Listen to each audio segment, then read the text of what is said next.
Hello, my name is Kai, and I am a bit of a rambler. I like to travel, learn, and tell stories.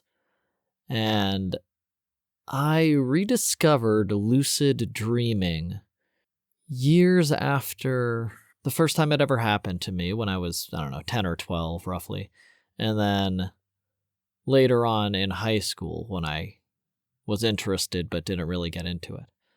I had one dream where it was raining very hard in the elementary school I had gone to as a primary school student a couple years before, and as, like I said, a 12-year-old or something. And I went in real life to that elementary school at night to hang out with friends. There was a skate park nearby and a big other park nearby, so it was a pretty normal place to hang out. But for some reason that I don't understand, this time when I visited the school at night, I realized I was in a dream, and even though everything felt normal, like dreams do, I walked down what felt like a real concrete path past what looked like the real concrete pavilion from the school, and then it started to rain. But the rain got so heavy that I couldn't even see to the other side of the tennis court that I was standing on. And there was just a shadow on the other side, like a negative version silhouette of a person on the other side of the court, and I intuitively knew they were going to attack me, but something tipped me off that I was in a dream, and I knew that I was in a dream somehow. So I thought to myself, well, I'm in a dream, so I can probably just shoot laser beams out of my finger, right? And I shot laser beams out of my finger at the shadow, and it immediately started shooting laser beams at me, and we had this crazy Matrix-style fight where I was running around the chain link fences and shooting lasers at the silhouette shadow person that I couldn't see clearly in the rain. And I just did that the whole time I was dreaming, fighting with this silhouette, or rather obscured by rain silhouette. And it was a really cool fight, and I was doing flips and, like I said, running up chain link fences and backflipping off of them and shooting lasers. And then I woke up and I was like, what the heck was that?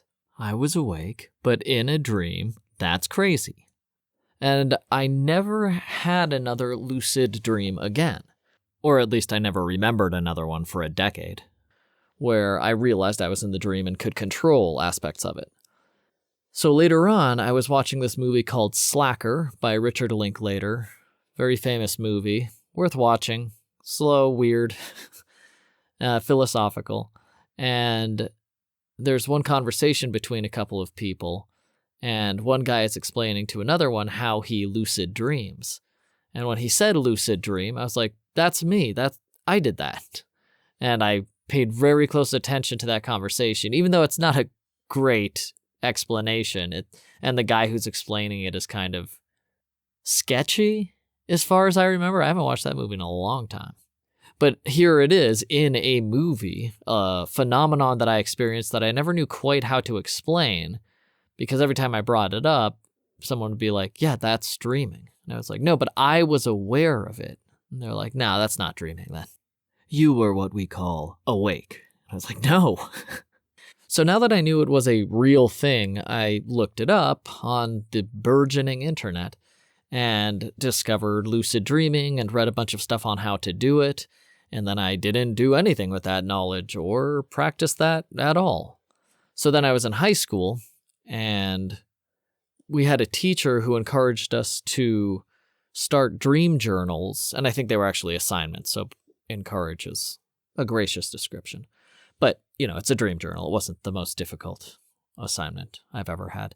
And her advice that has always stuck with me, and I still use when I want to dream or remember my dreams, is when you're lying in bed, before you go to sleep, just say in your head, remember your dream, remember your dream, remember your dream a few times, and tell yourself to remember your dream. That works. I didn't remember many of my dreams when she told us to start the journals, but I did tell myself to remember my dream before I went to sleep every night, even just a few times. And I remembered my dreams better, and I had a pretty robust dream journal. And the dream journal really helped me remember my dreams better during waking hours, especially the more I did it. Which brought back the memory of the original lucid dream I had in the tennis court and laser beams from my fingers. So I thought it was really interesting. I was remembering my dreams more, but I didn't continue to practice lucid dreaming because I was way too stressed out in the States, which I didn't notice while I was there until I left the States, and I just didn't have enough free time to learn a new skill, or I didn't feel like I had enough time to learn a new skill. And all of this is just the foundation for when I was 25, probably more like 27, because I had to party for a couple years first, teaching English. I had so much time, so much free time, as I've mentioned, because you're only working maybe 20 hours a week, that I was trying out different diets and different lifestyles and different exercises and different hobbies, just all sorts of different things. And I randomly remembered lucid dreaming one day and thought, oh, I should try that again too, because it was so cool when I did it that first time. And so here I was a decade later using the same couple of techniques, and I laid down and told myself to remember my dream, and I started remembering my dreams more. By that time, when I was 27 or whatever it was, I was forgetting my dreams every morning when I woke up. Even it was just normal life. Most people forget their dreams. I did too. But when I started telling myself to remember my dreams, I started remembering them again. And so I started writing them down in a journal. And just by telling myself to remember my dreams and then keeping a dream journal during waking hours, I had my first lucid dream that I was able to remember in over a decade. I was sitting in this expansive field of grass that I had never really seen before, and it was a blue sky, and there was nothing at all around. I was on a high cliff next to the ocean, and somehow I had just become so aware of remembering what dreams were like, I think, by remembering my dream during waking hours, and especially writing down and recording dreams during waking hours, that I realized, oh, I'm in a dream. And I remembered you're supposed to stay very calm and acknowledge you're in a dream, but don't freak out or get too excited about it. So I did that. I just said, okay, I'm in a dream. And everything stayed stable, and I was still sitting on this rolling meadow of grass on a hill on the cliff that went for miles all around me during some afternoon. And I was like, this is pretty cool. I'm just hanging out in a real enough world that my brain has made up and living in dreamland. And I looked around and examined everything, the trees to my left and the ocean and the cliff I was on. And then since I acknowledged, yeah, okay, I know I'm in a dream. I'm existing in this dream stably. What else can I do here? And I did try to fly first, I think, just try to levitate, but I couldn't do it. And I could feel that I couldn't create that experience properly. I wasn't able to comprehend how it would feel to actually fly, and then I tried it too hard, and it didn't feel as stable as it did, so I just let that go and just sat in the grass for a while again. And for me, I thought, well, maybe it'll be easier if I try to make something. And to make something while you're lucid dreaming, the technique, I should say, is to look away so you're not looking at whatever you're creating, and just sort of remember that the thing you are creating is there. And then when you look back, the thing should be there. So I decided to try that. And I wanted to keep it simple, so I thought briefly about what I was going to make and then just decided a cat. And I closed my eyes and looked away from my right hand, on the right side of my body where the right hand is, and thought, cat, imagine a cat. And I imagined a white, just normal looking cat. And I held up my hand as if I was petting the cat from its head down its neck onto its back. And by the time I got to its back, I was feeling the cat. And I was like, oh my gosh. And I opened my eyes in the dream and looked over. and there was this white cat. And I had a cat now in my dream. And me and the cat played in this meadow, mostly just sat, and I petted the cat, and it was very interesting. So that happened just by writing down, journaling my dreams again, and telling myself to remember my dreams. I became so aware of my dream state after, I don't know, a month or two, that I had a lucid dream, or else I was able to remember that lucid dream when I woke up in very clear detail. And I was remembering a lot of my dreams in very clear detail because of that journaling and telling myself to remember my dream before I went to bed. So that was really interesting to me, and I wanted to expand those abilities. So I read more about lucid dreaming, and I learned about reality checks. In reality checks, you literally check if you are awake. Are you in reality? Are you in what we think of as the real world, like everyday waking life? There are a lot of checks that you can do. You can pinch your nostrils shut and inhale through your nose, and if you're able to inhale through your closed nostrils, then you are probably dreaming. You can read a book. If the words are totally wrong, you're probably dreaming. You can read a clock if the numbers look weird. There's a whole bunch of different stuff that you can do.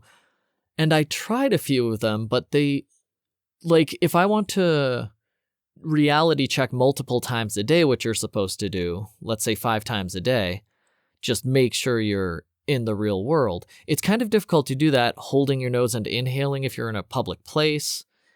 There's a lot of reality checks that you have to do something for.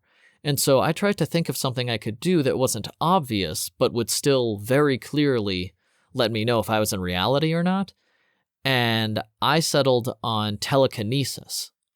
So I tried moving things with my mind, because as a kid, I had tried to use the Force like Luke does, and that just came to me, and I was like, well, I can probably do that in dreams, even though I can't do that in waking life. So I started trying to move things telekinetically. And I can do that in public. I can do that anywhere. People can be watching and they won't know I'm doing it, but I'm trying to test I am testing reality. I'm testing my waking consciousness by moving a book off the shelf and bringing it over to me or something like that. And I did that for a couple weeks. I can't remember how long, honestly, but I regularly did reality checks with telekinesis. And then one day I was making a sandwich, and I put the ham back in the fridge, and then I was going to close the fridge door, but I stopped myself, and I tried to use telekinesis to close the fridge door, and the fridge door closed via telekinesis, and I realized that I was dreaming. And that was much more surprising than the other times, because this felt like, oh, I broke into this dream because of a technique I established in waking life. I really was expanding my understanding of dreaming and lucid dreaming. So that was a revelatory moment, but again, I remembered stay calm, stay calm, stay calm. You are in a dream. That's okay. You're in a dream. Stay calm. What do you want to do? And I just tried to figure out what I would do next.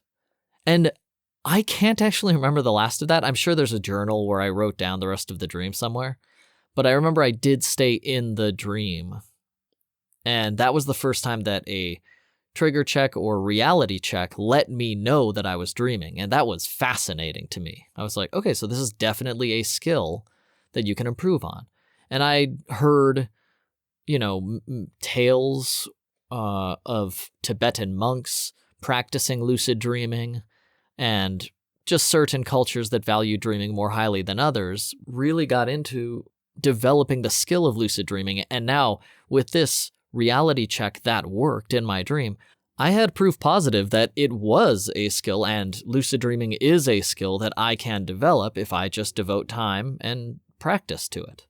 So I did. I used telepathy sometimes like 10 times a day, a lot during the day. I tried reality checks all the time, and it worked more. I started having lucid dreams in a row, and I got to the point where there was a cool zombie warehouse scenario that I entered twice, and I was like fighting off the zombies with my telekinetic powers and zoomed up into the air like Neo at the end of The Matrix and hung out in the clouds flying around. And it was so cool. So I was aware during a lot of these, and I tried creating things more and just kept pushing the limits of lucid dreaming, of being aware and controlling my dream, and trying to read between the lines of Western research versus rumors of lucid dreaming. And while there are many books on lucid dreaming and conversations about it without any supporting evidence, there are also real sleep studies concerning lucid dreaming. There are experiments where people are given instructions: if you can hear me inside of your dream, move your eye in a certain way so that the scientists can see that you're conscious while dreaming. And a lot of the dreamers were reliably able to move their eye to the left or right as instructed by the sleep scientists. So there are a few scientific sleep studies that you can check out about lucid dreaming. I had another cool lucid dream where I was fighting like Resident Evil zombie dogs in a mall, and I was jumping hundreds of feet from escalator railing to escalator railing, avoiding these dogs, and I was fighting them with something, I can't remember. But it was so fun to create these scenarios and control my dream, be aware that I was in a dream. And I kind of let the control go sometimes, just let the dream go wherever, and kind of watched it like a movie or a video game that I was living, and make tweaks here or there as I wanted to and was able to. Now, there was one skill, or rather a couple skills, that I wanted to improve on and move forward.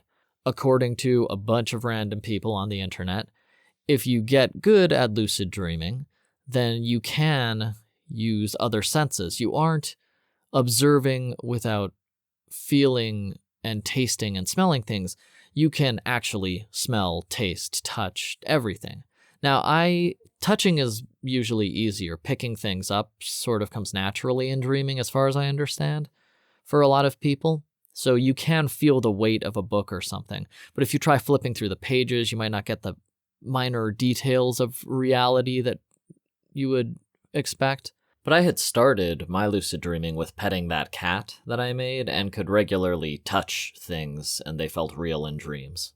So I wanted to move on and use my other senses in a dream the same that I used them in waking life.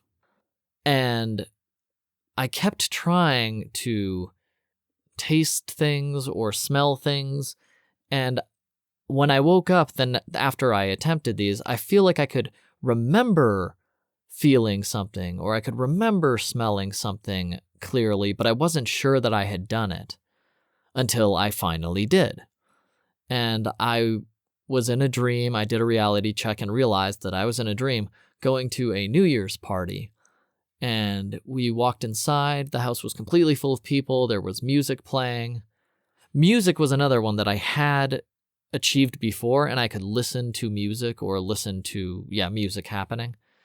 And there was music playing at the party, and I talked to the hostess, and then when she went away, there was a big buffet table. And I went over to that, and there were cupcakes and cookies and all these kinds of foods. But I picked up a cupcake, and it just looked like a normal cupcake with frosting on it. And I bit into it like I would any cupcake, and it tasted like any cupcake would. It just tasted like a cupcake with frosting on it. And I chewed it and then swallowed it, and then I realized that I had just very, very clearly tasted something in my dream. And it tasted just as good as any cupcake I had ever had in the waking world. And I was like, okay, be cool, be cool, be cool. You did it, be cool. And I ate the cupcake more, and it just tasted better with every single bite I took. And I was chewing it and swallowing it, this dream cupcake, and it tasted like I was eating a real cupcake. It was crazy. I think I tried one of the cookies also, and I was trying not to freak out and like be calm, but I was so excited by this new development in sensory dreaming that I think it did, the New Year's party did eventually fall apart because I just couldn't hold the scene in my mind and be this excited about eating cupcakes and cookies in my dream with full sensory simulation. I mean, it's hard to call it simulation, but because it tasted and felt exactly like I was eating a cupcake and a cookie, crunching the cookie and the soft, spongy nature of the cupcake, the sugary taste. That's such a visceral sense, even compared to touch, that I was blown away that I could actually smell and taste things in dreams, which I didn't really know if it was possible or not. Like, people talk about things, but it's the internet. I've never met a person in real life who lucid dreams, and I've talked to so many people about it because I'm curious about it. And, 1 out of every 2 people on the internet claim that they do it regularly. It's just totally normal for them. Oh yeah, they can definitely make a kayak riding down a river of magma. But I'm already a pretty skeptical person, and I really need validating evidence to believe something. And here I was personally experiencing basically the last major sense, I guess, because I could already feel stuff in dreams. I could pet that cat or pick things up and I knew they were in my hand. I could create things that I could see pretty easily. I heard things often in dreams, but I could never clearly, distinctly smell or taste something. And all of a sudden, in this New Year's party dream, I was normally eating a cupcake and cookies in my dream. And it tasted just as good and just as real as any waking life confection I had ever had. And that was kind of like my crowning achievement. After I achieved that, it only took a few months to get to that point. It definitely wasn't even a year long. That was over the span of maybe 6 months, I believe less, 4 or 5 months I would be comfortable with saying. From moving from saying, remember my dream and writing a journal, to doing daily reality checks, and then 10 daily reality checks a day. And then moving on to now I can fly and fight these zombies with telekinesis, slamming a locker into them, and jumping across the mall, and now tasting things and smelling things and listening to songs and music comfortably in my dream while holding it together. That was a very rapid expansion of my dreaming abilities. And I was able to do that because, for the first time in my life, I had so much free time that I was just considering everything in my life I had ever thought was cool. And I remembered that very first lucid dream when I was 10 or 12 or whatever, shooting laser beams out of my hand. I was like, that was a cool, real thing. I'm pretty sure that was real. And then I remembered the movie and my high school teacher and all these things. And because I pursued that, I was able to achieve lucid dreaming multiple times in many different scenarios. And I actually haven't done it in a while, but I've been dream journaling again recently, and it reminded me of that. And I certainly now, after I taught English for so long, have even more time than I did then to experiment and try out new things again. And I want to get back into lucid dreaming because I'm not sure why I stopped. I feel like it's kind of like yoga. Like, if I ever do yoga, it's literally the best. I can't imagine a better exercise. I feel exhausted afterwards. I feel like I got a real workout. I feel like I'm exercising many types of muscles. Every time I do it, I'm like, oh, that's the best exercise there is. If I think about yoga, I'm like, nah, every single time. And I think that's what happened with lucid dreaming. I got really good at it, and I was like, well, I can do it. I'll just put that in my back pocket if I ever want to get better at that. And then I stopped practicing it because I had achieved what I was looking for. But why not do better at it? Or not even better, why don't you just start doing it again? It's super fun to control things. So I've been doing reality checks again, telekinetic reality checks again, or I'm trying to throw colors onto this recording microphone I do all the time because I'm sitting in front of my computer a lot, gaming these days, and I'll try and turn my microphone purple or orange rather than the standard black it is. And when I can't do that, I understand that I am in reality. So I'm trying again. I'm writing down my dreams when I can remember them. I'm not trying as hard as I can. Again, it's like yoga.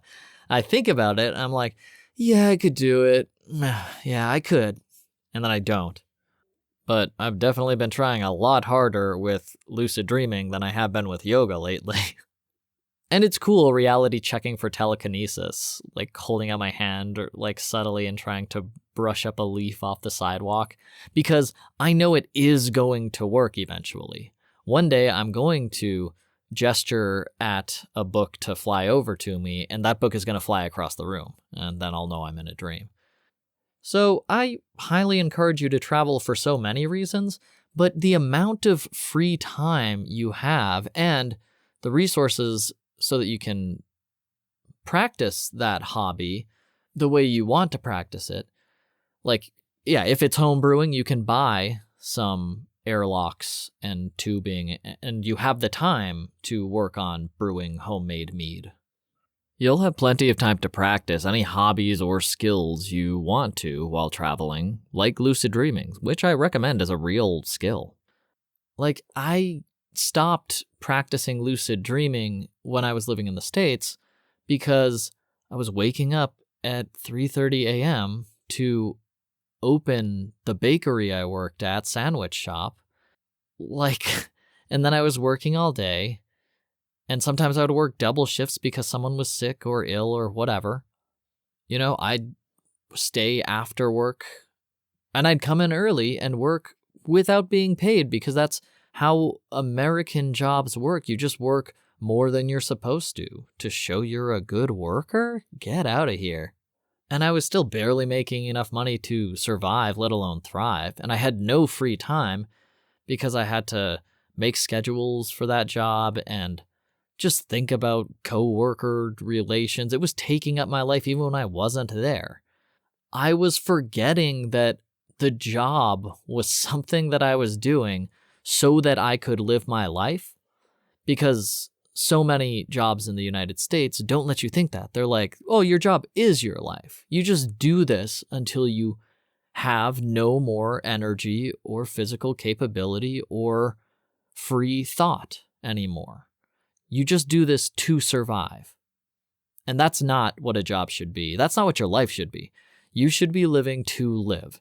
You should be working so that you can live better. And I don't mean waiting 50 years to live better. I mean, you should be living the best you can while you're still young and your body still works and you're still curious about the world and you want to learn more and try new things. That's when you should be living your life, when you have the greatest capacity to appreciate life. And traveling is the shortcut to do that. If you speak English, native English, that is the shortcut to do that. You can work up to 20 hours a week. We'll say 20 hours a week. Probably make more than you're making now. Learn a whole bunch of new things and have all the free time and resources you need to practice the things and develop the skills you're interested in. If you don't want to teach, any job that pays you more than $500 to work remotely will sustain you indefinitely in long-term travel. So I very much recommend traveling so that you can pursue these interesting hobbies like homebrewing or gardening or construction or, I don't know, what do people like to do? Murals, collages, painting, art, building dollhouses, lucid dreaming. If you travel, you're going to have the time and the resources to dive into any hobby or skill. You can talk to me at bitofarambler@gmail.com or any of the social media. Dream on.